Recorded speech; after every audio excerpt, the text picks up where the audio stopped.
Hi everyone, and welcome to our meeting of council tonight. Members of the public are advised that the meeting will be live streamed and recorded, and the live stream recording will be made publicly available on YouTube and council's website. First, I'd like to start with an acknowledgement of country. So Nillumbik Shire Council respectfully acknowledges the Wurundjeri Woiwurrung people as the traditional owners of the country on which Nillumbik is located, and we value the significance of the Wurundjeri people's history as essential to the unique character of the Shire. We pay tribute to all First Nations people living in Nillumbik, give respect to elders past, present and future, and extend that respect to all First Nations people.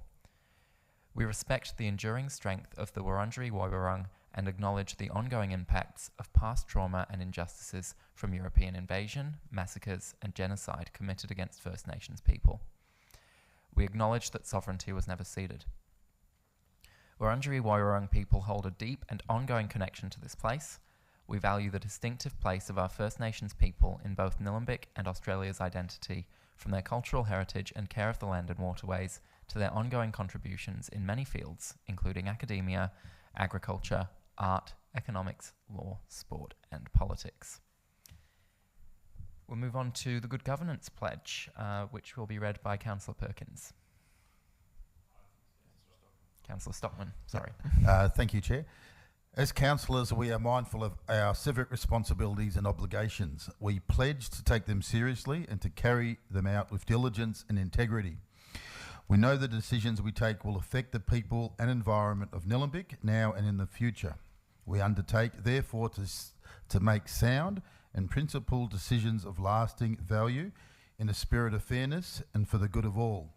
We also pledge to serve the needs and well-being of the community and the environment in an open and honest manner to the best of our abilities.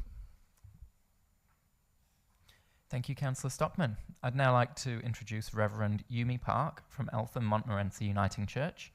Reverend Park is a Korean Australian living in Australia for 18 years. She has been ministering to Eltham Montmorency Uniting Church for 2 years.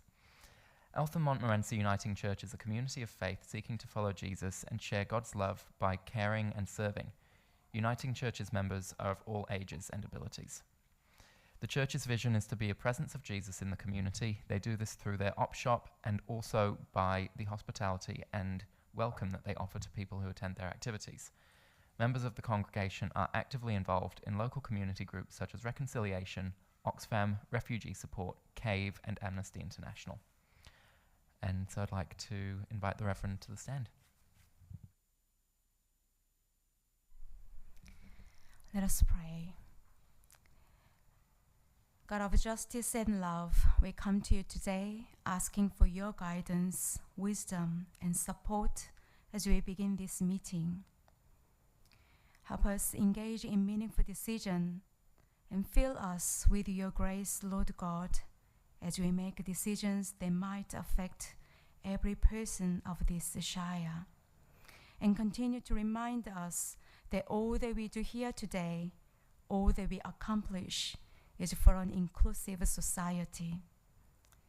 We thank you for this council, our mayor, our councillors, and all those who work to make this place we call home such a wonderful area. We ask these things in Jesus' name. Amen. Thank you, Reverend. We will now move on to the apologies. We've got apologies from Councillors Egan, Eyre and Payne, and I'll look for a mover to note the apologies. Thank you, Chair. I'll move that Council approves a leave of absence for Councillor Jeff Payne for Tuesday 28th of June 2022, and secondly notes apologies from Mayor Francis Eyre and Councillor Karen Egan. Thank you, Councillor Perkins. Do I have a seconder for that? Councillor Stockman. All those in favour? And that is carried unanimously. We'll move on to presentations. So we've got 2 presentations tonight. And this is from the Queen's Birthday 2022 Honours List. So it was great yet again to see members of our community being recognised for their achievements in the recent Queen's Birthday Honours List. It's always a proud moment when we have residents on that list, which is a regular occurrence, so it's really good to see. So tonight we would like to acknowledge them and their achievements. The following Nillumbik resident was appointed a member of the Order of Australia in the General Division, and that is Leighton Boyd, for significant service to people who are blind or have low vision. And we have another resident who was awarded the Medal of the Order of Australia in the General Division, and that is Rosemary Boyd, for service to people who are blind, or also for service to people who are blind or have low vision. I'd like to commend both Leighton and Rosemary for their dedication, service, and achievement of excellence in their respective fields. They embody the Nillumbik ethos of service, diligence, commitment, and above all, serving the broader community. And thank you to them both. Moving on, confirmation of minutes. I will look for a mover. Councillor Duffy. I'm happy to move that. Thank you, Councillor Duffy. Just the recommendation that Council confirms the minutes of the Council meeting held on Tuesday, 24 May 2022, as per the attachments. Thank you, Councillor Duffy. I'll look for a seconder. Councillor Stockman. Councillor Duffy? No, I don't have anything to say. Councillor Stockman? Councillor Perkins? I'll put that to the vote. Those in favour? And that is carried unanimously. So we will move on to disclosure of conflicts of interest. Are there any conflicts of interest, councillors? No conflicts of interest. We have no petitions, so we will move on to questions from the gallery. We've got a few questions tonight. The first is from Linda Muscat. So is Linda in the meeting? Linda is not, so a response will be sent to her by email. Michael Cruz, is Michael in the meeting? No.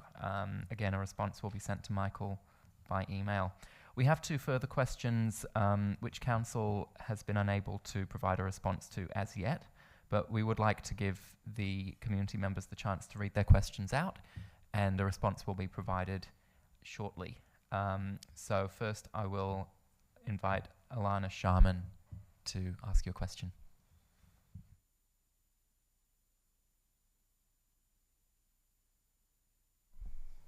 Thanks, Mayor. My name's Alana. I'm a Panton Hill resident, and I'm here today to talk to you about the Panton Hill Kinder. So I'm a local mum at Panton Hill. I've got two young daughters, one 4 and one 1. And I also am a working mum as well. So trying to balance, having kids at Kinder and working, and it is a challenge, but we try our best where we can. And I just wanted to bring to your attention the impacts of closing local services, such as... Sorry, Alana, if you could just stick to the question that was submitted. Sure. So as a keen supporter, some of the councillors around the room, of fundamental early learning services in Nillumbik, we greatly appreciate support to ensure that our children receive the best start in life with access to a high standard of local early learning services. And we want to understand what is your view on the best way forward to ensure there is a future service at Panton Hill Preschool for 2023 and beyond. And is there a more formal role that Council may need to take in service provision if a suitable service provider can't be found? Thank you for that question, Alana. Council will provide a response in due course. And we'll move on to our second question, which is also from you. Yeah. Sure. So I noted with interest the statements made by Wendy Lovell, MP, and Danielle Green, MP, in Parliament last week on the Panton Hill Preschool. Danielle, in particular, has been an ongoing supporter of the kinder service in Panton Hill and an advocate for working rural mothers such as myself, who undoubtedly are the ones who will suffer disproportionately from any decision to cut the provision of early learning services at Panton Hill. Any decision to close the Panton Hill Preschool at this time is made even more perplexing and quite utterly frustrating, given the $9 billion announcement earlier this month to transform and expand early education across the state. Kinder will be made free through subsidies set to roll out from 2023, and 4-year-olds will have access to an additional 15 hours of kinder from 2025, so that totals 30 hours a week. Premier Daniel Andrews has dubbed this expansion as the biggest economic and social reforms that he had been involved in his over 20 years in the Victorian Parliament. And my question to Nillumbik Council is whether you feel it's appropriate to be actively reducing the availability of early learning services to residents living in the rural north of your council area at this time, when the availability of early learning is being actively expanded by state government to ensure that more kids have access to kinder. Wonderful. Thank you for your questions. A response will be provided in due course. So I'll move us on to the next agenda item, which is reports of advisory committees, and I'll look for a mover. I'm happy to move that. Thank you, Councillor Duffy. I'll look for a seconder. Councillor Perkins. Councillor Duffy. Just that the recommendation that the minutes of the advisory committee meetings reported in attachment 1 be noted. Oh, sorry, Councillor Duffy, and Councillor Perkins seconded that. Would you like to speak to the motion? Very briefly, just to say that Council values the work of the advisory committees. In the last period of time since the last council meeting and these minutes that have been noted, there have been various advisory committee activities. Those meeting minutes will come to council at a further date. But just to say that the Health and Wellbeing Advisory Forum was fabulous to attend in the recent weeks. It was the first time the Health and Wellbeing Advisory Committee had gotten together this year. So that was a fabulous thing to attend. Both Richard Stockman, myself and Francis Eyre as the Mayor attended, along with various representatives of health and wellbeing in the community and council officers. So, you know, the advisory committees do really good work, and I encourage people within the community to keep an eye out for when advisory committee opportunities come up so that they can put their hand up to provide the expertise to share with the council and the community to make positive suggestions to council as to how we can move forward in the various areas that we have advisory committees. Thank you. Thank you, Councillor Duffy. Councillor Perkins? Councillor Stockman? Those in favour? And that is carried unanimously. And we will move on to the Audit and Risk Committee meeting of May 2022. I'll look for a mover. Councillor Perkins?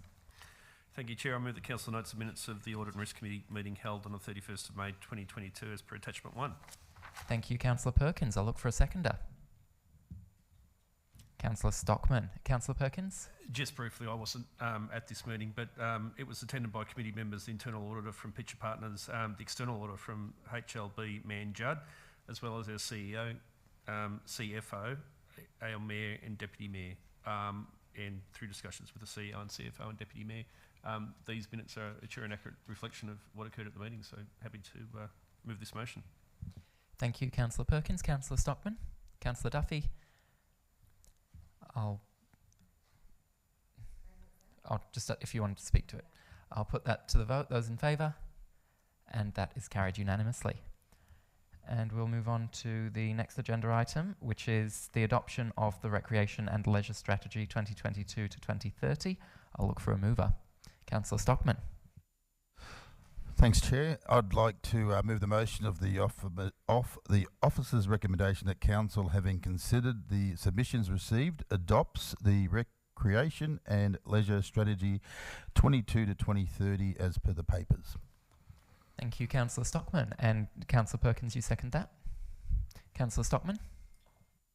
Yeah, I'd just like to say we've had plenty of discussions on this, and it's been going for a while, and it's a good thing to adopt. Thank you, Councillor Stockman. Councillor Perkins? Probably just worth mentioning a couple of minor changes that occurred as a result of community consultation, and there were numerous submissions about the Diamond Creek Outdoor Pool and equine soccer strategies. So the Diamond Creek Outdoor Pool has been added to the recreation assets on page 5 with the leisure centres and golf course.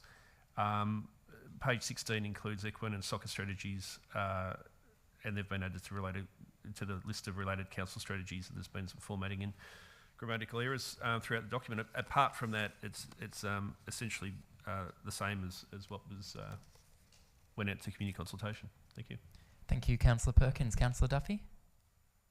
Thank you. I think the recreation and leisure strategy that's been put forward is great. One of the things that I particularly like in it is the objective 1.2, which is about participation in key targeted demographics, and it's looking at women, diverse people, migrants, older adults. And I'd just like to pay particular acknowledgement here to the various sporting clubs that we have in the Shire who, of their own initiative, are moving ahead in ways to show social inclusion in terms of having pride rounds, in having Indigenous rounds. So the major basketball groups in the Shire next weekend, the Diamond Valley Basketball Association and Wildcats are both having an Indigenous round where they're putting a lot of attention into that to include Indigenous players and to share more about culture. The cricket clubs in our community, I'm aware of doing the same. There's the Eltham North Wanderers. There's also the Eltham Cricket Club, both of whom are moving forward to make special ceremonies happen at the beginning of the seasons that acknowledge Wurundjeri, and also look for ways to improve sports for women. So both of those cricket clubs are looking to have senior women's teams, which is fabulous. So I'd just like to say thank you to the clubs for the way that they go about doing more than just providing sport. So there's health and there's wellbeing and there's recreation, but there's also the social connectivity that takes place through the various clubs that we have in the community. And Eltham Redbacks is another one that I'd like to acknowledge, 1,000 members. So as a council, we need to make sure that our recreation and leisure strategy really fits the mark of what our community needs, and that we're listening to our clubs and community groups to be able to help provide them with the assets and the attention to help drive those things that we have in common. This strategy is not just all about organised sport, as we've known. There are lots of other ways that people stay fit. And there's one person that I'd actually like to shout out in the community. When we're looking at leisure, there's a man in Edendale who I see regularly walking around the community, and he carries a bag with him, a plastic bag. And as he walks, which is part of his health and wellbeing, his way of keeping fit, he picks up rubbish off the street. That bag is always full. So Dean Perkis from Edendale, I'd just like to give a shout out because I saw you walking the streets along Ryan's Road the other day with your plastic bag, picking up the rubbish along the side of the footpaths. So whilst you're using your leisure time for your own health and wellbeing, you're actually doing something great for our community as well by cleaning up the rubbish, which is secondary. Thank you. Thank you, Councillor Duffy. I have a resident on my street who does the same thing. Can't say I know his name, but it's an admirable trait. All right, I'll put that motion to the vote. Those in favour? And that is carried unanimously. Okay, we will move on to the next item, which is the Quarterly Risk and Safety Report of March 2022, and I'll look for a mover. Councillor Perkins. Thank you, Councillor Entran. I'll move the motion that Council 1 notes a summary of the Confidential Risk and Safety Report Attachment 1 for the quarter ending March 2022, and the rest as per the papers as displayed on the screen. Thank you. Thank you, Councillor Perkins. I'll look for a seconder. Councillor Stockman. Councillor Perkins. Thank you, Councillor Entran. Just one of the attachments is confidential, the Risk and Safety Report March 22, which provides a lot more detail for Council, but the officer report is a summary of what was included in that, and probably the most interesting part is the table, and the tables on page 17 and 18 summarise recorded incidents by type for matters involving Council. The table shows all reported incidents rather than all claims, as not every incident results in a claim being made, and the table excludes COVID-19 incident reports. And it's interesting to note that the total incidents from last year, April to March of 20, over the last year, there's been a decrease, from 387 March 20 to the following year, 325. So most of the reports happened in the Operations and Infrastructure Directorate, which is not unusual, and 78% was 78% were within that directorate. So, the report makes for interesting reading, and encourage councillors to take that on. especially the confidential one. Thank you. Thank you, Councillor Perkins. Councillor Stockman? Councillor Duffy? Yes, thank you. Just very briefly to say that risk and safety is something that's very serious within council. Whilst we're not directly and actively involved in the operational matters of the council, as councillors, it's something that is important to me. And having a matter of asbestos being raised with me recently, it's something that I've reported through to council executive to make sure that there's an adequate response given back to me and to the people that have raised that. That's all I'll say. Thank you. Thank you, Councillor Duffy. If I could just speak briefly about some of what's contained in this item. It does seem quite dull and boring, but actually when you have a look at the attachments, what we've got there is really quite important. And I'm really pleased to see us putting that out publicly for the community to see. A lot of organisations choose to publish a risk appetite statement, which we have done. We've also published our strategic risk register and our risk management policy.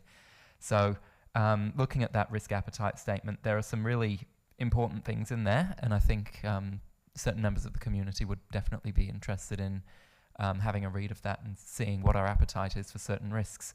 For example, to Councillor Duffy's point, Council has a zero tolerance to breaches of child safe standards. So that's actually there in our risk appetite statement. Zero tolerance for corrupt conduct or fraudulent activities. Low appetite for risks causing data leakage. A low appetite for reputational damage. A high appetite for attracting talented people to council, which is good to see.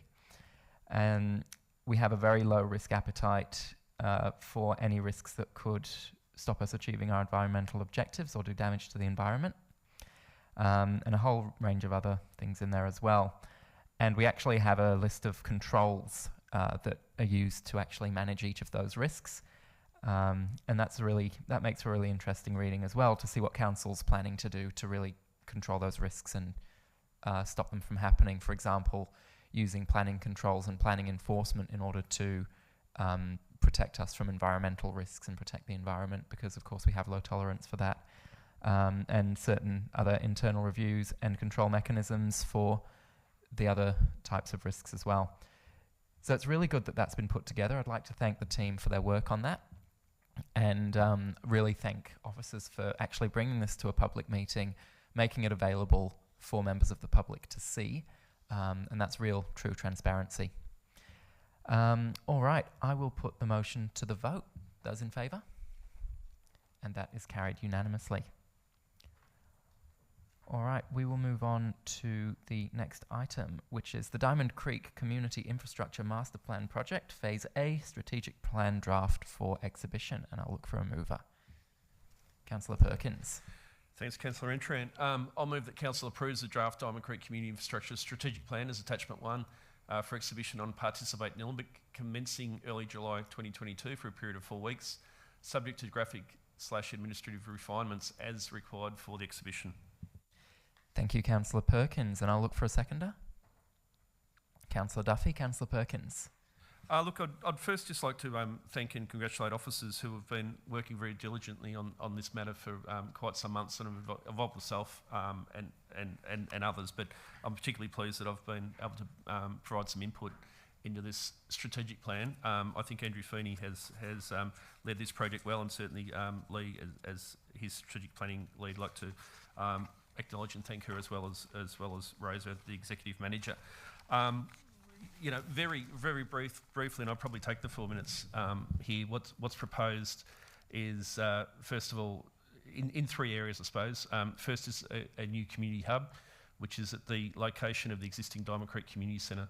So the Diamond Creek Community Centre was built as a community centre, meeting rooms. It had a public hall, you know, commercial kitchen to support the public hall. Also had and still has a basketball court. One of the issues is the basketball court doesn't meet current requirements. It's not large enough for competition to occur there. We need to provide a new basketball court, and this plan sets out the potential of 2 new basketball courts. What we have now at the Diamond Creek Community Centre is most of the building, and in fact has turned into a gym. So a building that was built as meeting spaces for community largely has become a 24-hour gym. Now that does function, but it's not really fit for purpose. It wasn't designed to undertake those roles. So the proposed new community hub will be a new 2-storey facility. It will include a library. Living and learning will potentially come down from Ness Street, which is quite remote from the activity centre as such, hard to get to, very old building. It's an old house on state government land. That facility will come down and be part of the community hub. There'll be multi-purpose spaces and creative arts. There's also the potential that the senior sits might move in there. So for the Diamond Creek senior citizens, there's one option is the new multi-purpose facilities provided at the proposed community hub, where the existing senior sits programs will be relocated to, and if that's what's proposed to happen either way, and there's an option of putting a youth hub in the existing senior sits, or perhaps not. The Aquatic Health and Fitness Centre, new 2-storey facility there. The Aquatic Health and Fitness Centre, indoor and outdoor pools and pool facilities inclusive of club rooms. So the club room is for the Diamond Creek Swimming Club. They currently operate out of a 30, 40-year-old portable building. It's time for that to provide some decent club rooms for the Diamond Creek Swimming Club. They've been around about 100 years. This is the third location for swimming pools in Diamond Creek. We're not proposing to remove the outdoor pool. We're proposing to include additional pools that will operate all year round. Warm water pool for similar to the Eltham Leisure Centre. The gym is proposed to go into this building. Health and fitness on the first floor. It'll include a creche. Also include 2 new high ball courts, which is basketball / netball. So 2 new high ball courts that'll be compliant and able for competition to occur there. And also importantly, a redeveloped sports oval pavilion. So new change rooms for the Diamond Creek Football and Cricket Club. And that will include the clubhouse integrated within that centre. So that's quite a large development in itself. Coniston Street Family Centre, it's proposed a new maternal health and childcare suite extension to the centre, and that would end up in Coniston Street. That would move it out of the existing Diamond Creek Community Centre. So there's 2 options in terms of the location of the youth hub. One is to put it in with the proposed community hub, or the other proposal is to have it stand alone at the current senior sits centre in Gibson Street. So if there's broad support for the infrastructure strategic plan, that's what we're looking from community as well, is to articulate where you would rather see a youth hub located. I would sort of think if the youth hub goes into the Diamond Creek community hub, it potentially leaves a vacant building at the Diamond Creek Senior Sit Centre, and we need to think of other purposes for that as well. And I think an RSL, a Diamond Creek RSL, or a Veterans Health and Wellbeing Centre might be something worth thinking there. But I suppose we need to resolve the youth hub issue first, where that's going to go. Thank you. Thank you, Councillor Perkins. Councillor Duffy. Thank you, Councillor Perkins, for your pushing of this item. It's something that's been near and dear to your heart for many years, so it's great to see your time on council having something as grand as this come forward, and it's great that the officers have put together some designs that the community can look at and make their own assessments. I really like the idea of the extra 2 basketball courts, because even though we've just updated the Diamond Valley Sports and Fitness Centre, we don't have enough basketball facilities in the Shire for those that want to play and play competitively. So that's something that I really think is fabulous with this design. I really encourage the community to have a look at what's proposed and to think about how they think it might best suit themselves, the people that they know, and the generations to come in the future. So I would just like to leave it at that and encourage everybody that would like to get involved in the community consultation to do so. You know, the population of Diamond Creek's estimated to be 15,000 in 2030 something, so it's not that far away. It is a large number of people. This project is a big amount of money that's to be spent, but it does cover all ages, from the young to the old. It covers abilities from those that are sedentary to those that are active, so it does, provide a community facility that is deeply needed and wanted, and one that would provide disability-friendly access, which is one of the most important things. We have many facilities in the Shire that, don't provide that, and it would be working towards ensuring that we can do that for this project. Like the idea of the pool, I love the idea of keeping it an outdoor pool. That's one of the charms of Diamond Creek and one of the charms of this area, so we'd not want to upset the apple cart there by changing it too much. So I will leave it at that. Thank you again, Councillor Perkins, for what you've been able to achieve in getting this to the table. Thank you, Councillor Duffy. Councillor Stockman?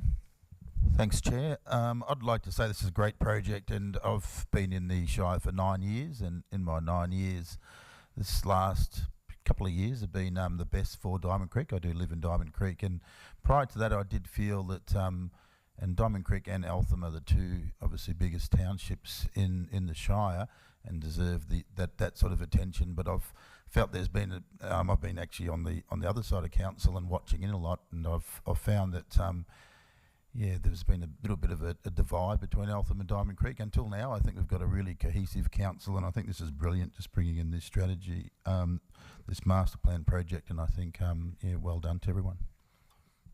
Thank you, Councillor Stockman. All right, I'll put that to the vote. Those in favour? And that is carried unanimously. Which brings us to our next item, which is the Asset Plan 2022 to 2032. And I'll look for a mover. Councillor Duffy, very keen. Thank you. The recommendation here is that Council 1 adopts the Asset Plan 2022 to 2032 as per the attachment. 2, authorises the Director of Operations and Infrastructure to update legislative and council requirements lists listed in the Asset Plan, which may occur over the life of the Asset Plan. 3, makes a copy of the adopted Asset Plan 2022 to 2032 publicly available on Council's website. Thank you, Councillor Duffy. I'll look for a seconder. Councillor Stockman. Councillor Duffy? Thank you. That's where Council is a huge beast.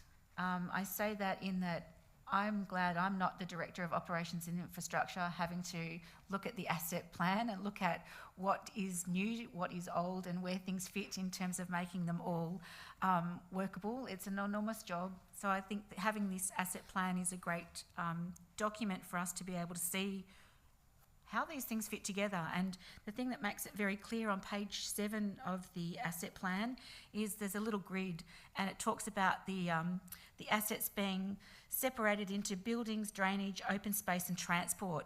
And just to look at some high numbers here, with our buildings portfolio, the total there is 137 million. It includes buildings, sheds and shelters. There's 705 of those buildings.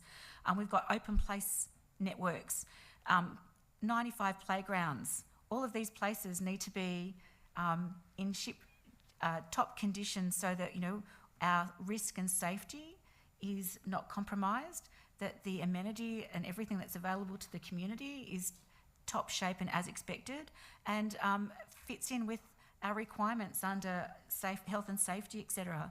So open spaces, we've got 36 footbridges. One of those is kind of at the moment being fixed up in Eltham North over the Diamond Creek Trail, which is being happily anticipated to be finished shortly. We've got trails and walkways, 80 kilometres of that. Drainage network, underground pipes, 420 kilometres. So it is a huge job to make sure that these things are all working when there's a problem, to get them fixed and to try and do it within a program of works that makes sense. The transport network of sealed and unsealed roads is enormous. We've got car parks, we've got curb and guttering, there's footpaths. Bus shelters is something that I've been drawn to my attention of late. And so in the network, we do have bus shelters. A lot of people are saying we don't have enough. They'd like to see more bus shelters with seats so that they can take public transport and make it as a more comfortable option for them and a more enjoyable option from standing in the rain or waiting in the sun for buses to come for schools and trips to the shops. I will leave it at that and let people go through the asset plan when it gets loaded up onto Council's website. But one of the measures here is looking at the condition of these assets, what's new, excellent, very good, right down to very poor. So that's part of the plan that officers will have, is to looking at when they do maintenance and repairs and when they do renewals and upgrades, etc. So I will leave it at that for now. But I suppose one thing that I'm really hoping, I know that this is it's to do with assets, but it's to do with culture and it's to do with our council as well. One of the things that I'm really hopeful to see and have been speaking about since I became a councillor is that with our council assets, that as well as being fabulous buildings, that they have heart and soul. So I'm really happy to see the public artwork that took place at the Diamond Valley Sports and Fitness Centre recently to acknowledge First Nations people, and I'm hoping that with the other assets as we go through looking at our council pavilions, etc., and our preschools, that we're able to make sure that all of those buildings over time have got meaningful Wurundjeri acknowledgements to acknowledge that this is Wurundjeri land that these community buildings are on, as well as our pathways and trails and our playgrounds over time. Thank you. Thank you, Councillor Duffy. Now, I can't remember who seconded that. It was Councillor Stockman. Would you like to speak? Councillor Perkins?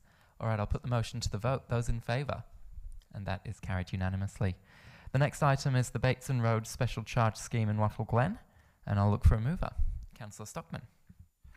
I'd like to move the motion that Council accepts the officer's recommendation as per the papers.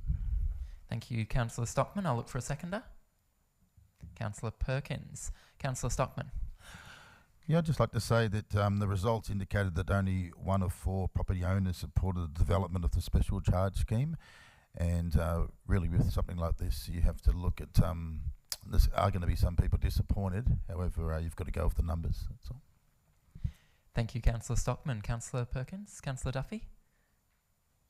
Yeah, I'll just say the same, that, you know, to have your road bitumened when it's a dirt road is a really expensive exercise, and it's not a cost that I would like to see we put on top of residents, particularly when there's not an appetite for that. So whilst 25% of people said that they wanted this and 75% said they didn't, I would really like to make sure that the people who oppose this because of either financial implications, you know, hear that council is not wanting to put money, make them pay for things that they can't afford.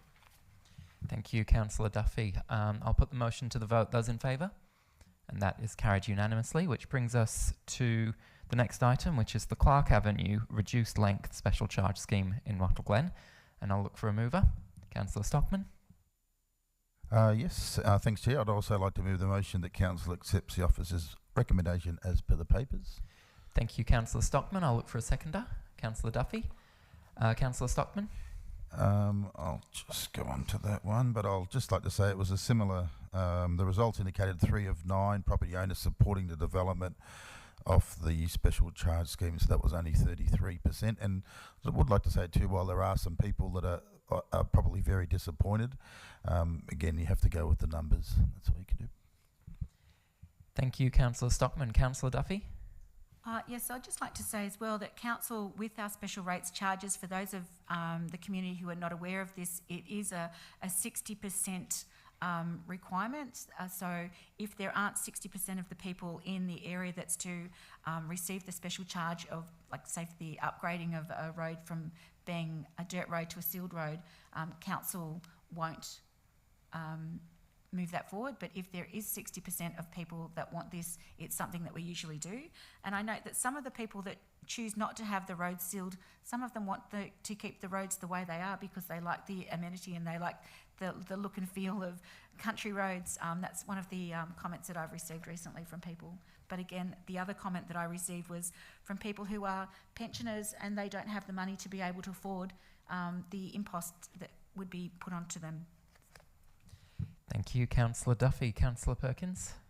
Yeah, just quickly with special charge schemes, I often get a lot of advocacy from people who either want their road sealed or don't want their road sealed, and it's hard for us as councillors to understand exactly what that part of the community wants until we see the results of a vote. So that's why a policy exists to let us know what people want. They either want it to go ahead or they don't. And I would say that people would be best advised to lobby their immediate neighbours and the people who are also likely to be affected by the special charge scheme for whether or not, lobby them in favour or lobby them against. People like to lobby councillors, but we follow the policy, which is well advertised, and if it gets to a 60% in favour, it'll generally go through. But this is well short of that, and 33%. Like if it got really close, but not quite 60%, we might consider putting it through, but not this one at 33%. So thank you. Thank you, Councillor Perkins. All right, I'll put that to the vote. Those in favour? And that is carried unanimously. Which brings us to the next item, which is Growing Suburbs Fund 2022 to 2023 project endorsement, and I'll look for a mover. Councillor Perkins. Yes, another great motion for tonight, and happy to be able to move this one along with the Diamond Creek strategy. But I'll move that Council endorses, number one, endorses the following list of projects to be submitted for funding through the 2022-23 round of Growing Suburbs Fund, subject to meeting grant criteria. A, expanded BMX mountain bike facility. B, Diamond Valley Library landscaping works. C, Ryan's Reserve Broad Gully Road Diamond Creek open space upgrade. D, Eltham Lower Park master plan implementation. E, former CFA Plenty building open space enhancement. F, Diamond Creek outdoor pool energy efficiency upgrade. And 2, notes that no other council contributions are available and the Growing Suburb Fund submissions will seek to leverage existing federal, local roads and community infrastructure grant and federal election commitment funding, subject to meeting Growing Suburb Fund criteria. Thank you, Councillor Perkins, and I'll look for a seconder. Councillor Stockman. Councillor Perkins. Yeah, probably the headlight for this is we're seeking up to $7.5 million worth of funding and not providing any funding at all from our own budget. We're looking to use grant funding that's been provided by the federal government and looking to effectively double our money in terms of supporting these assets.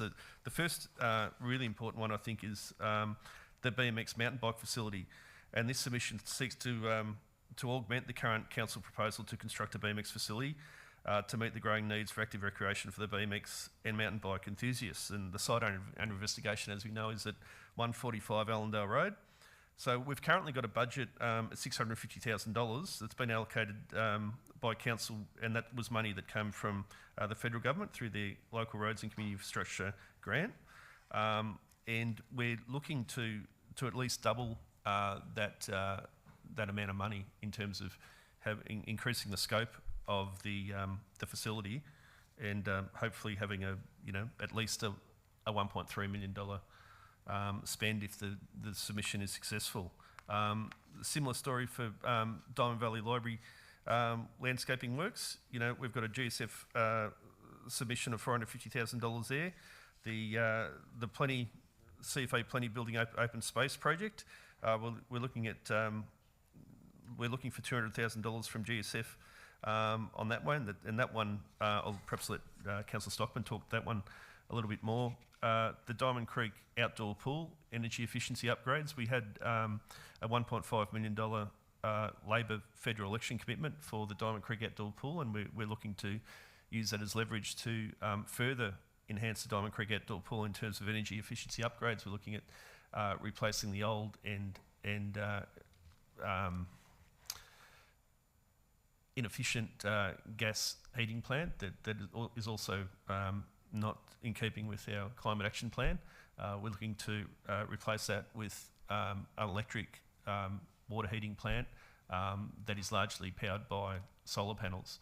We're also looking to provide a cover on the outdoor pool that will improve the energy efficiency of keeping that warm water warm. And also there's a raft of other considerations or that will be applied for, including electric vehicle charging and upgrading potentially of old energy and efficient lights. The Eltham Lower Park Master Plan, $2 million from Labor without the UR. Labor federal election commitment to deliver upgrades to the park, including lacrosse and cricket pavilion. So we're looking for $1 million from the state government through the Growing Suburbs Fund, and those upgrades will contain a list of improvement works like the reconstruction of the toilet blocks, storage facilities, signage, landscaping, shade and seating areas, irrigation works, safety fencing, parking, lighting. I'm sure the community will very well support that one. And the last one I'd like to speak to, of course, is the Ryan's Reserve upgrade. So a couple of years ago, there was some community consultation that went around upgrading Ryan's Reserve. It had officer support. I thought it had certainly had community support, and I thought it had council support. But on the night, Diamond Creek was done over by the council of the day, who instead chose to put a non-compliant grant application into the state government for basketball courts at Eltham Lower Park. Basketball courts that nobody wanted, apart from the majority of this council, who were more keen on punishing me and Diamond Creek than doing anything else. So it's good to, and I appreciate that officers have brought this one back.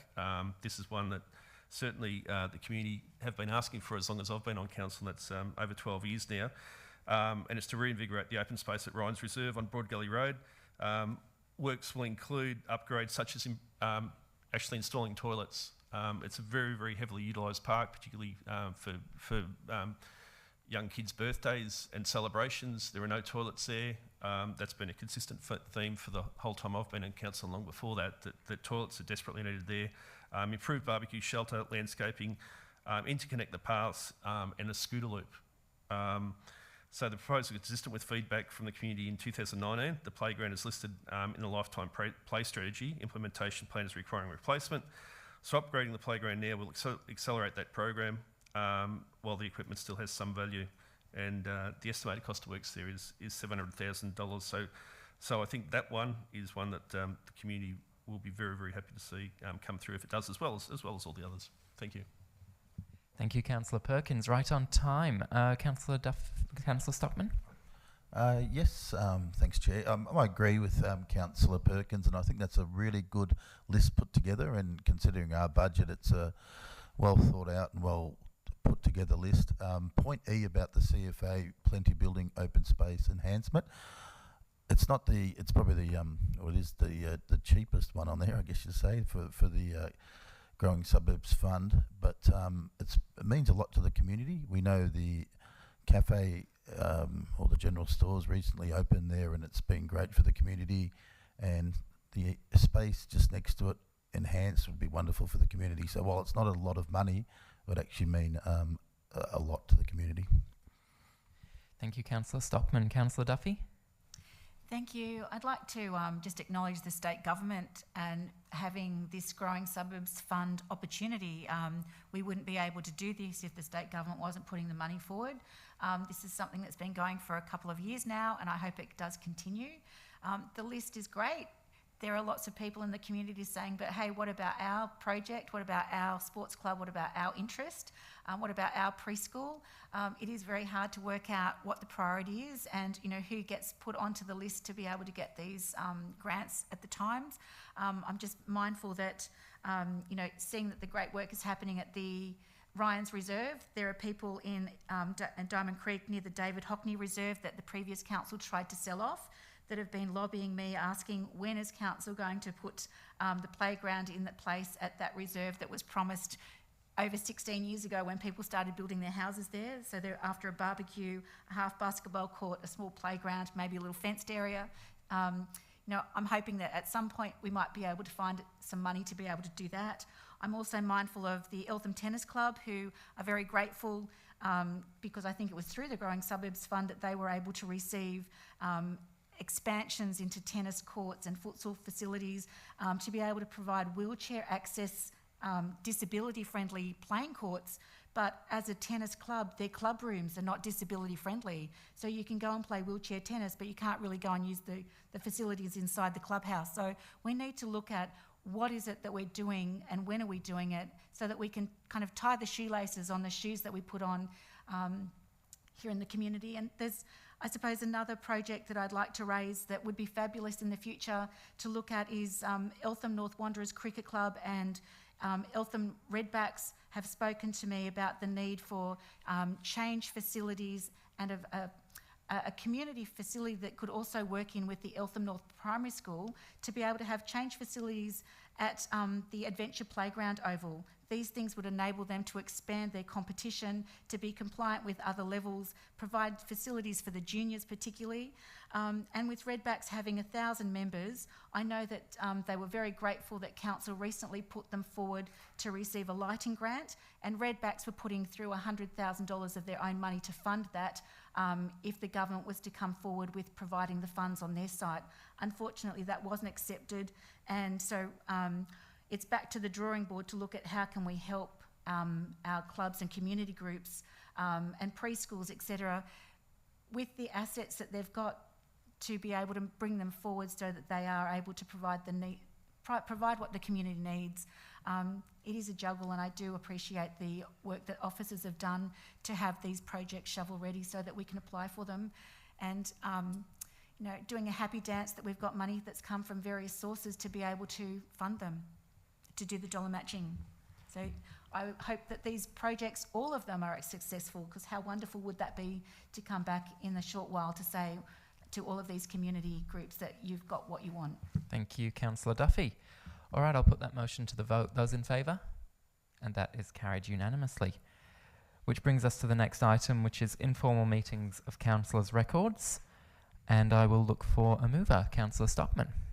Thanks, Chair. I'd like to move the motion that Council accepts the officer's recommendation as per the papers. Thank you, Councillor Stockman. I'll look for a seconder. Councillor Duffy. Councillor Stockman? Councillor Duffy? No. Councillor Perkins? I'll put that to the vote. Those in favour? And that is carried unanimously. Which moves us to our next item, the proposed relinquishment of the registered training organisation status. And I will look for a mover. Councillor Perkins. Thank you. I move the officer recommendation that Council 1 considers the presented challenges and risks associated with Council's registered training organisation.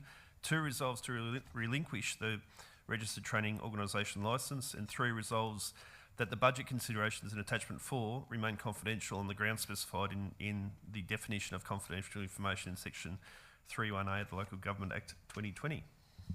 Thank you, Councillor Perkins. I'll look for a seconder. Councillor Stockman. Councillor Perkins.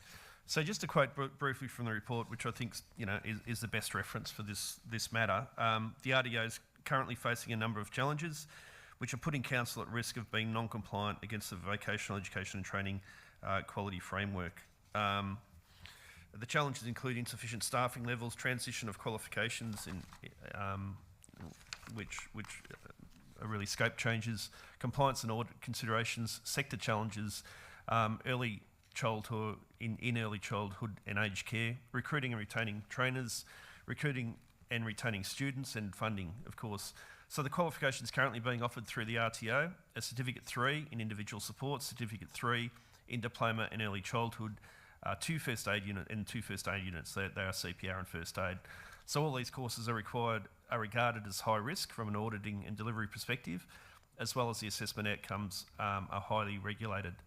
Currently, all qualifications being offered from the living and learning have to transition into a 12-month period.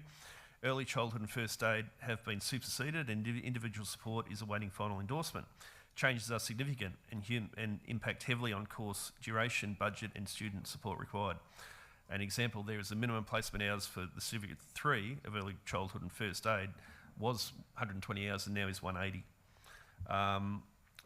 councillors not alone in facing these types of challenges. Other RTOs in the vet network report similar trends and are experiencing a high number of student withdrawals, low enrolments and high staff and trainer turnover.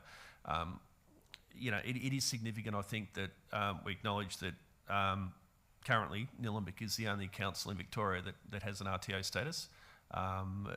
Things have changed. I'm not sure if any other council's ever had a RTO status, but certainly the sector has moved well away from this. This is the RTO is something that is funded from the state to TAFE. So the TAFE sector is funded and supported by the state government to address skills shortages. Living and Learning is having to compete with the TAFEs for staffing students and promotional activities. Living and Learning does not have sufficient resourcing to be responsive or competitive in the current climate. Look, it is a shame, but it's a harsh reality. This is just not a service that we can afford to offer anymore.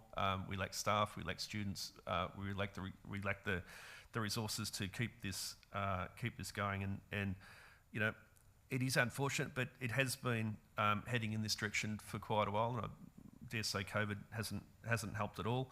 But there are other options. Living and Learning certainly will continue and will continue to hopefully expand and have increased funding. But this is not something that officers advise is best for us to continue with.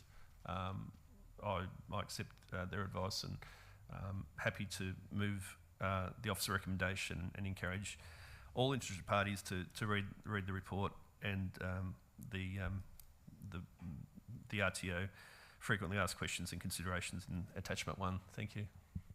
Thank you, Councillor Perkins. Councillor Stockman?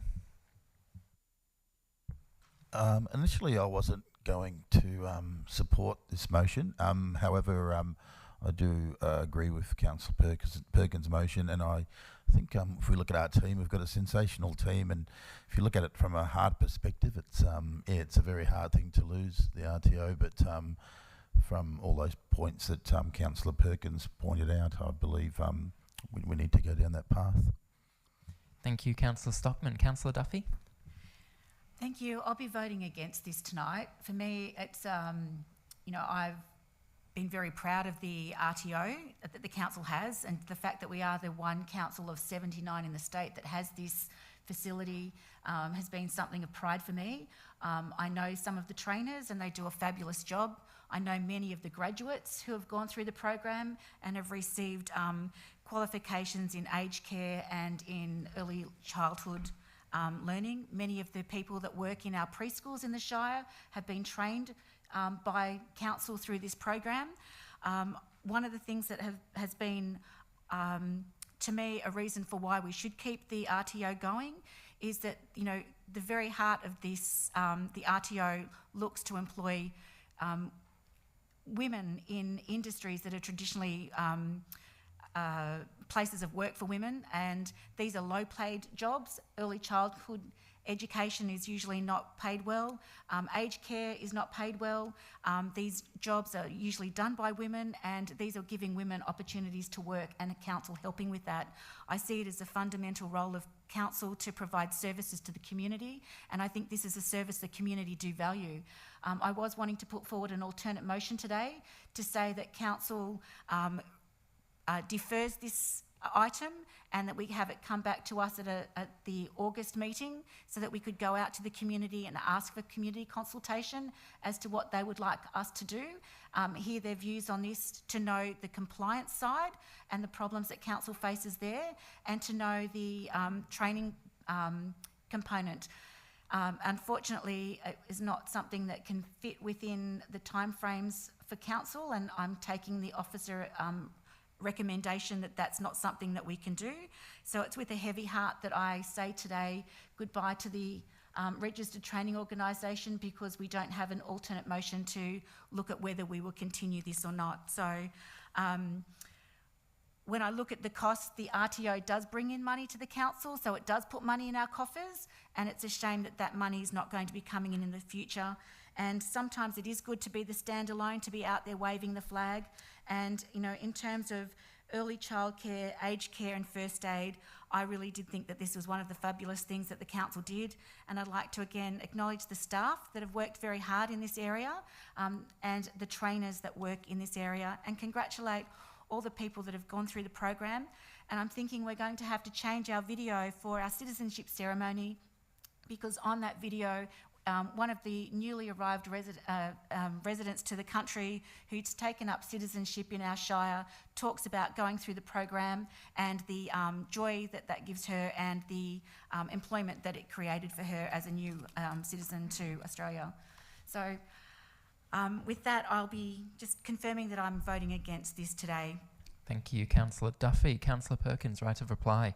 Yeah, look, you know, although I can't really discuss in any detail the budget considerations in terms of speaking to Councillor Duffy's claim that the RTA puts money in our coffers, the papers as presented indicate that's not true.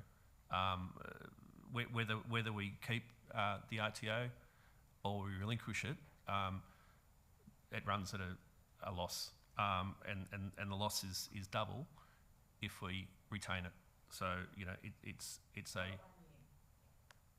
well, that's that as presented. Yeah. So I just have to disagree with, you know, from the information I've been provided with, that's quite correct. Council is, and we've just seen with the GSF submissions, you know, we're trying to find ways to make small amounts of money go further, and the budget is a very big consideration.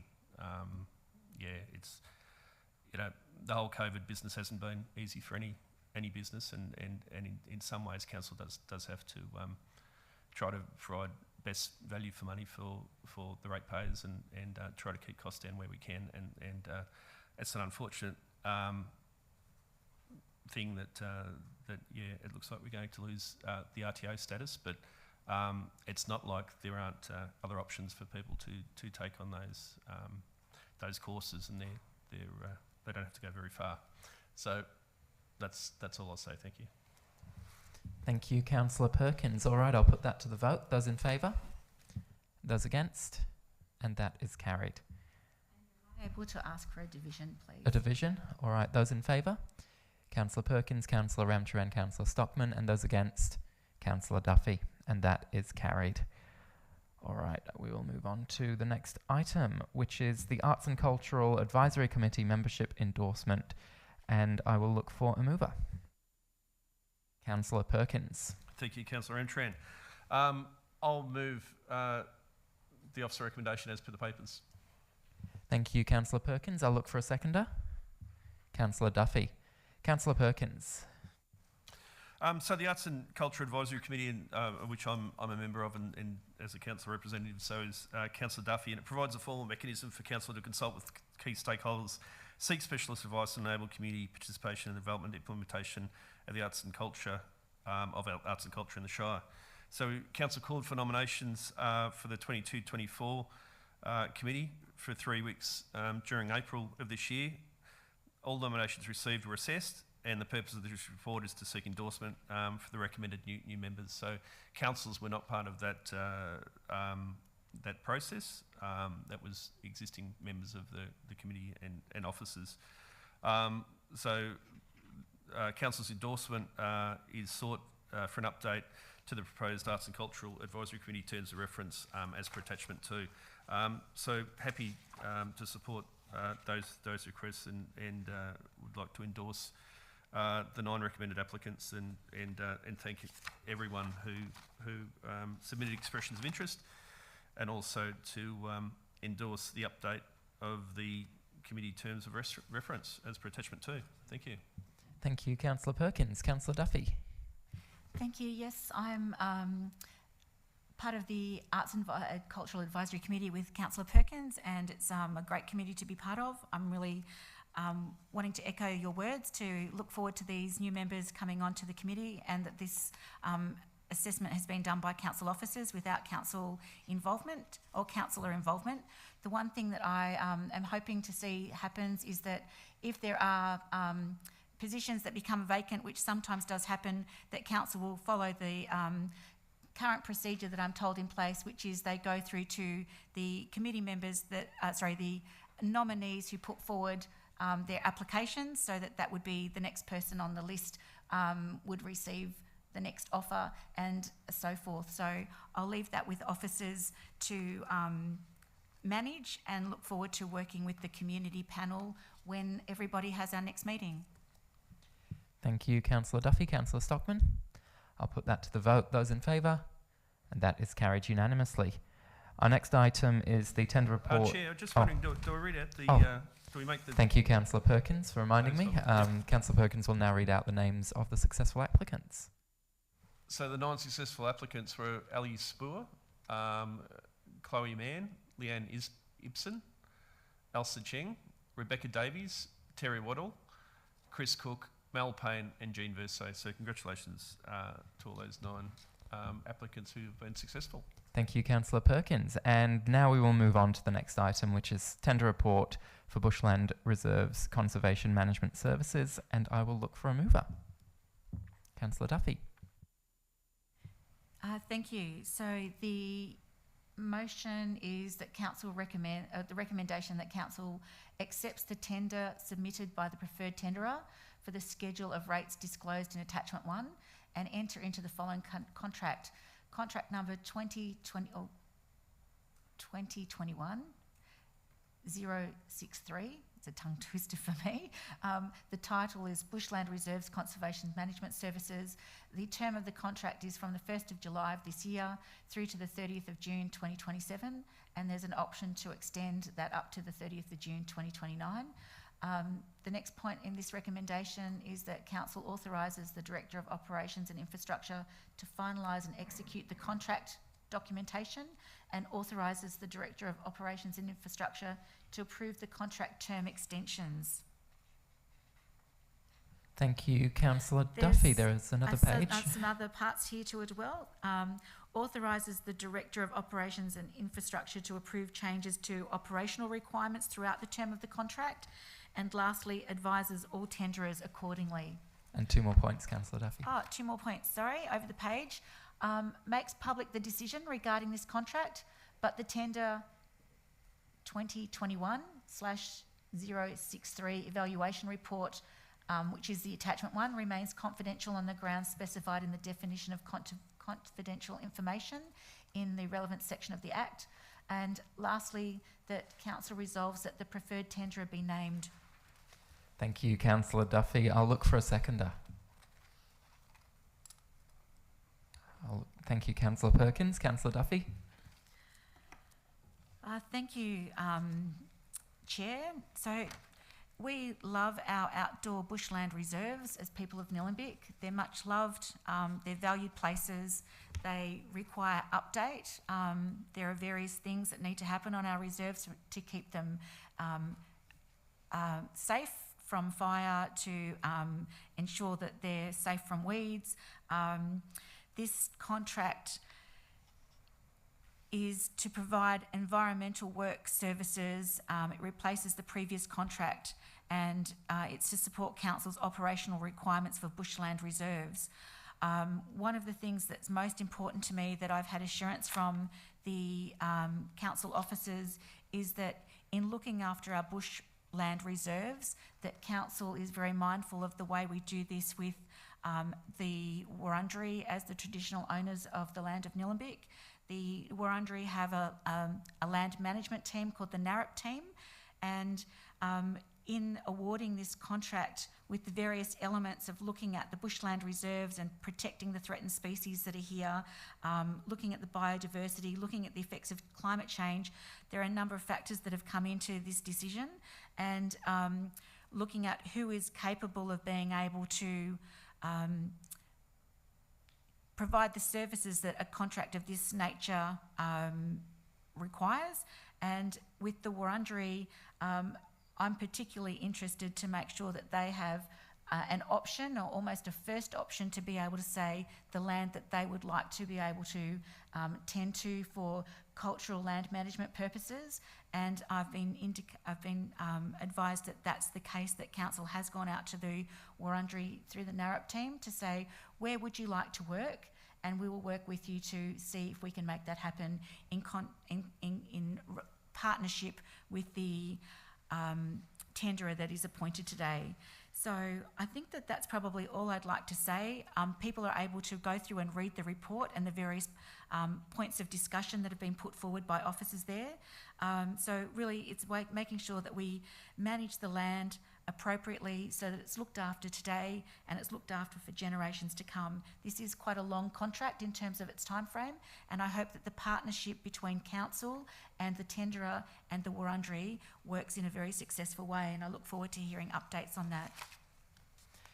Thank you, Councillor Duffy. Councillor Perkins. Councillor Stockman. I'll put that to the vote. Those in favour? And that is carried unanimously. And Councillor Duffy, would you like to name the successful tenderer? Yeah, the successful tenderer is Acacia Environmental Management Pty Ltd. Thank you, Councillor Duffy. That moves us on to the next item, which is the tender report for the Coventry Oval Sports Lighting Upgrade. And I will look for a mover. Councillor Perkins. Thank you, Chair. I'll move that council accept the tender submitted by I'll move the officer recommendation as per the papers. Might be easier. Thank you, Councillor Perkins. I'll look for a seconder. Councillor Stockman. Councillor Perkins. Look, it's very, very pleasing to see a tender awarded tonight, if it indeed it is. We've previously gone out. It's taken many years for us to succeed in actually getting grant funding to support lighting upgrade at Coventry Oval. Coventry Oval is probably in the top 2 or 3 most used and probably one of the best sports grounds in the Shire. The local footy club have been wanting lights there, for many, many years. It has been delayed because last time we went out to tender, the prices were so exorbitant that a tender was not awarded. So we went out again, and the officer advised that this has been a good result and well worth doing. The successful tender is very efficient. Have done work for council in the past, and will again provide a good service. So yeah, it gives the Diamond Creek Footy Club the opportunity to play night matches. They've never been able to do that on their own home ground, and the lights are a lot more energy efficient than the current lights. They're the newer type LED lights. Energy efficient. It certainly it helps with our climate action plan. And also importantly, the old light poles will be removed. So over the time of the 100 years of Coventry Oval, this is now the 3rd set of lights that have gone in, and the original light poles are still there, the old timber poles that should have been removed. The last time the lights were upgraded some 20 years ago, they weren't. They're still there. So part of this process, officers advised me that we won't end up with poles right around the ground for there being 3 poles to every light. There'll just be 1 pole for each light. So it should clean up the area, and I'm sure the Diamond Creek Footy Club will really welcome the news that we've awarded a tender, because they've been waiting a long time. So thank you. Thank you, Councillor Perkins. Councillor Stockman. Thanks, Chair. For those people who either live in Diamond Creek or pass through, they'll notice the ovals, and particularly Coventry Oval. It's a beautiful oval, and it's the pride of Diamond Creek. I think both ovals are, and I think this is just a great thing to second. It's a great motion. Not only is it great for the sports clubs, but also they quite often have festivals. I think Diamond Creek Festival is held on that oval as well, so it's a good thing to happen. Thank you, Councillor Stockman. Councillor Duffy. Thank you. Yes, I think it's a great thing for the Diamond Creek Footy Club. I'm really happy that they're getting their the lights upgraded, And I'm just really hoping that we can find money in the future to be able to help the Greensborough Hockey Club, who've been shouting out trying to get their lights upgraded, and also Eltham Redbacks, who are hoping to get their lights upgraded as well. Thank you, Councillor Duffy. All right, I'll put that to the vote. Those in favour? And that is carried unanimously, and Councillor Perkins will now announce the successful tenderer. Yeah, thank you, Councillor Entrant. The resolution is that we accept the tender submitted by the preferred tenderer, they being Hill Highlight Electrics Proprietary Limited, and the sum was $318,510 plus $63,702.10 for contingency inclusive of GST.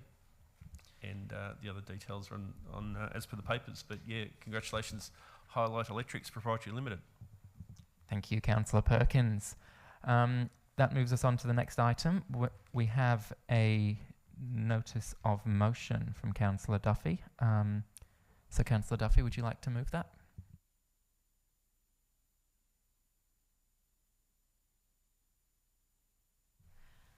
Okay, this is quite a lengthy notice of motion. I will try reading it out to the best of my abilities. So this notice of motion is that Nillumbik Shire Council 1 notes that it's a notice of motion to free Julian Assange. The points are 1, that Nillumbik Shire Council notes that WikiLeaks publisher Julian Assange, an Australian from Melbourne, where he studied and founded WikiLeaks, is one of our own and has been experiencing prolonged injustice and incarceration for publishing the truth. 2, asserts Nillumbik Shire Council's support for freedom of the press and the rule of law and the extension of both to all people. 3, notes that despite controversy, WikiLeaks has played an important and effective role in disclosing war crimes, corporate fraud, environmental damage and other criminal abuses. 4, notes that Mr Assange is currently being held on remand in maximum security prison in the United Kingdom without charge for over 3 years and is in poor health. 5, notes that the United Nations have ruled that Mr Assange's incarceration is unlawful and that he must be released immediately, also stating that his treatment constitutes psychological torture, and that the United Nations Special Rapporteur on Torture has examined Mr Assange in Belmarsh Prison and believes that his life is in danger. There are a couple of more points. Point 6, notes and supports that Amnesty International and other major civil liberties, media freedom and human rights groups have spoken out against the arrest and treatment of Mr Assange, along with the following Australian local councils: Melbourne City Council, Darebin, Moreland, Yarra, Fremantle, Lismore, Byron City Council and the Blue Mountain City Council and Maribyrnong City Council. The next point is that Nillumbik Shire Council notes that on Friday the 17th of June of this year, the British Home Secretary signed the order authorising that Mr Assange's extradition to the United States of America, where he faces unprecedented Espionage Act prosecution for engaging in journalistic activity, which if found could result in 175 years of imprisonment. A couple more points here. This is the action. So the motion requests that the Mayor write immediately to the Australian Prime Minister and the Minister for Foreign Affairs, copying the local federal members, Kate Thwaites, Rob Mitchell and Keith Wallahan, calling on the Australian Government to urgently intervene in this matter to ensure 3 things. 1, that the UK authorities urgently address Mr Assange's poor health and mistreatment, and in doing so uphold human rights of an Australian citizen unjustly imprisoned. Secondly, that the Australian Government uphold their duty to protect human rights and press freedoms of every Australian citizen, both at home and abroad. And 3, the Australian Government publicly and privately calls for Mr Assange's extradition to the United States of America on espionage charges be stopped and his freedom be granted so he can be reunited with his family. And lastly, that Nillumbik Shire Council encourages members of the public interested in learning more on this matter to go to the documentary Ithaca, A Fight to Free Julian Assange, which is on ABC iView and ABC TV, or to go to the website address that's listed in the motion. Thank you, Councillor Duffy. I'll look for a seconder. Councillor Stockman. Councillor Duffy.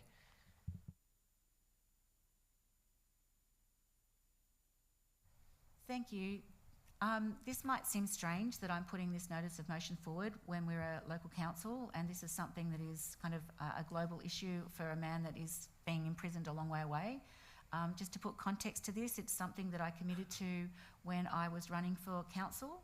I was approached by the Free Julian Assange organisation, and they informed me of what was going on, and I've been keeping an eye on what's happening, and I feel quite strongly about this.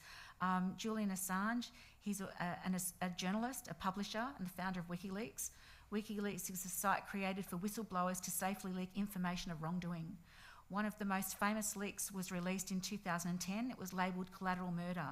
It showed US soldiers shooting at and murdering Iraqi civilians, including journalists and children.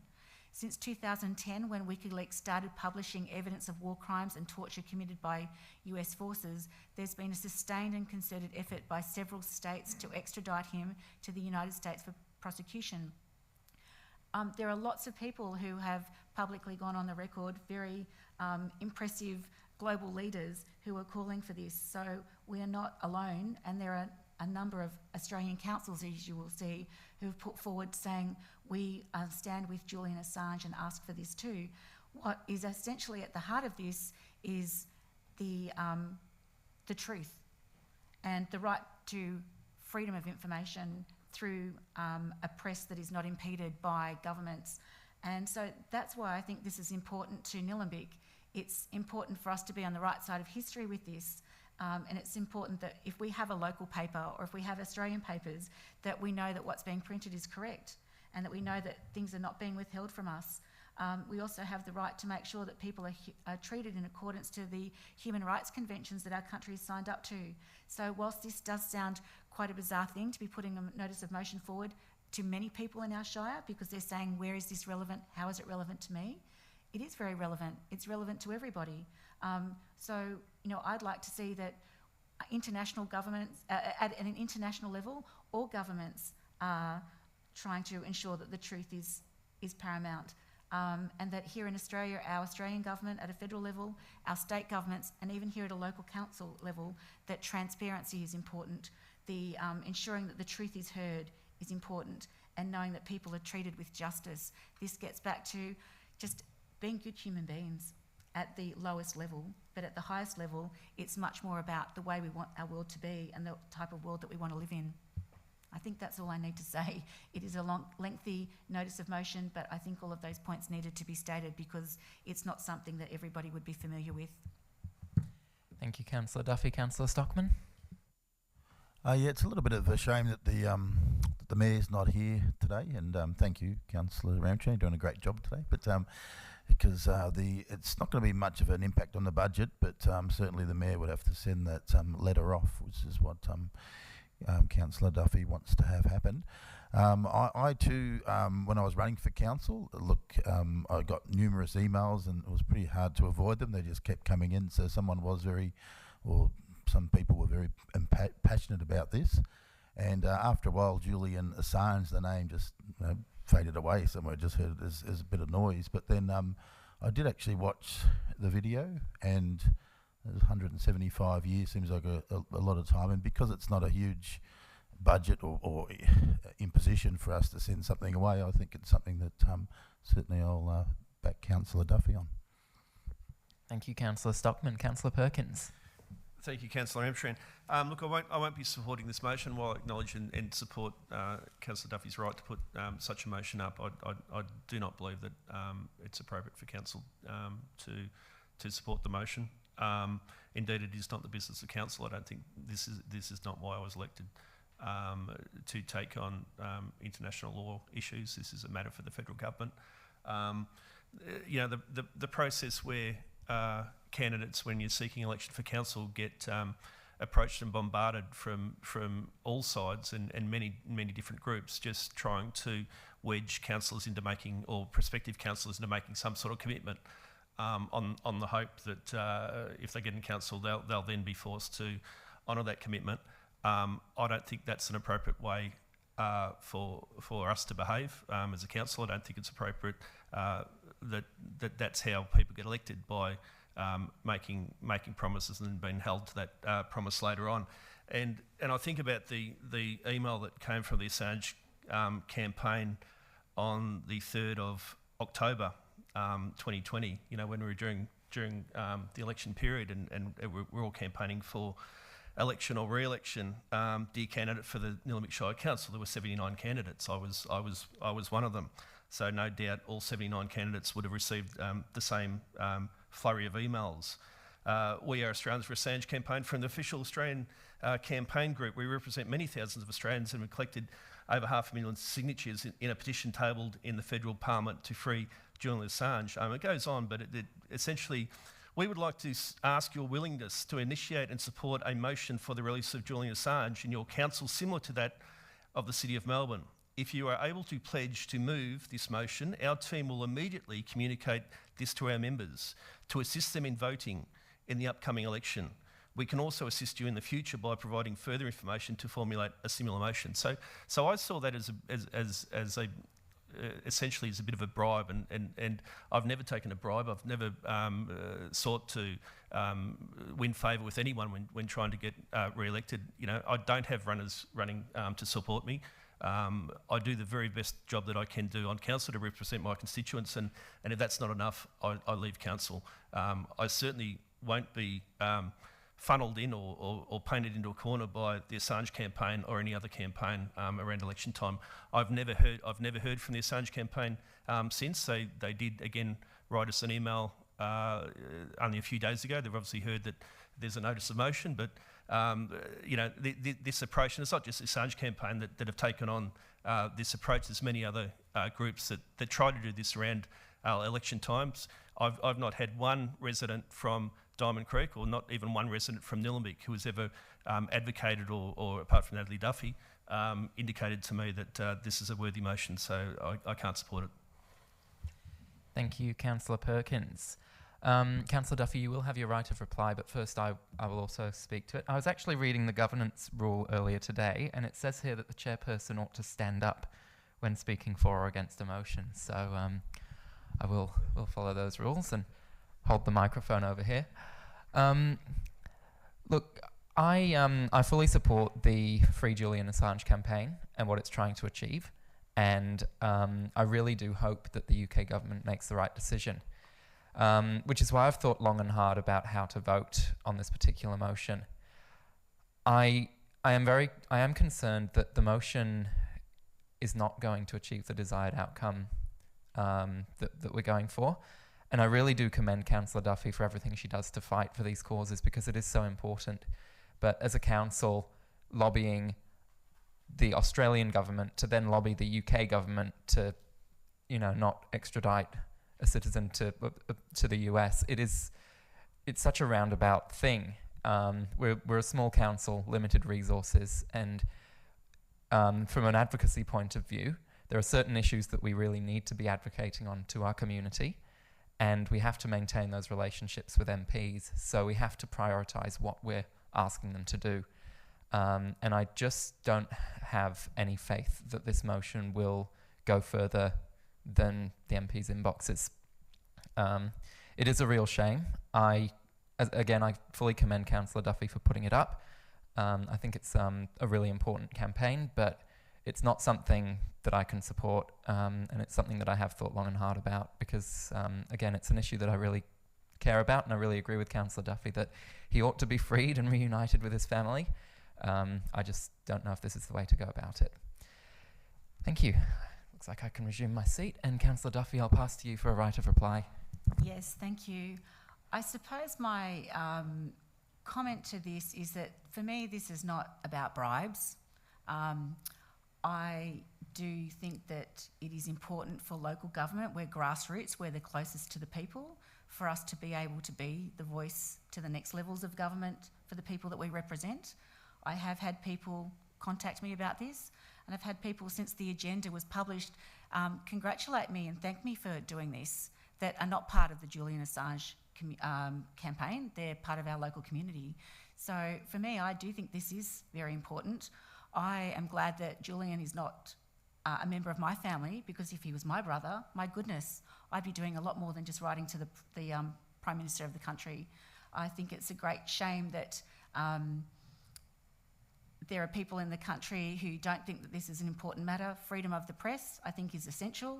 I think being able to uphold our human rights is essential, and I think it's really important for local councils to be able to state that these are things that are important to us, and I admire the councils who have gone on the record to say that they stand for the freedom of the press, they stand for human rights, and they have approached the government to show their support for Julian Assange.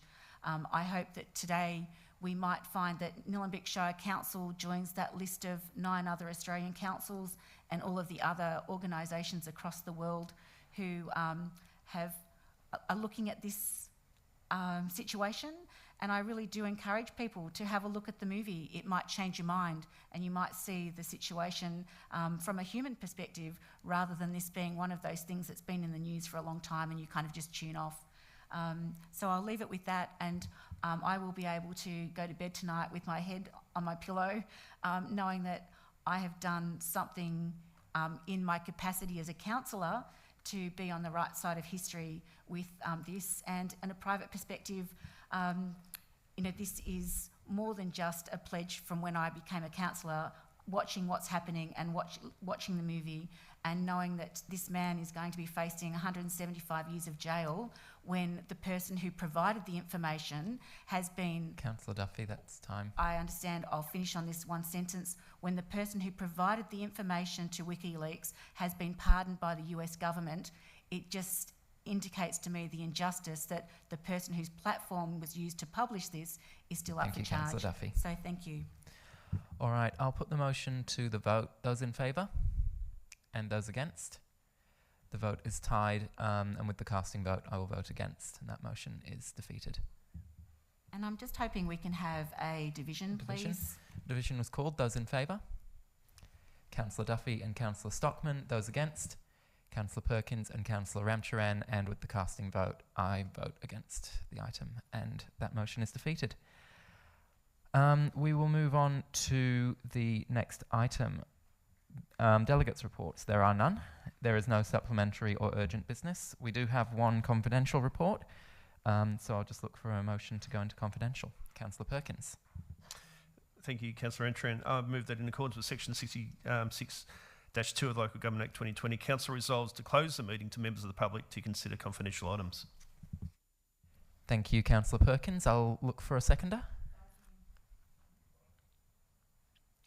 Look for a seconder to go into confidential. Councillor Stockman, Councillor Perkins, Councillor Stockman, Councillor Duffy. I will put that to the vote. Those in favour, and that is carried unanimously. Thank you, everyone. The live stream will end now.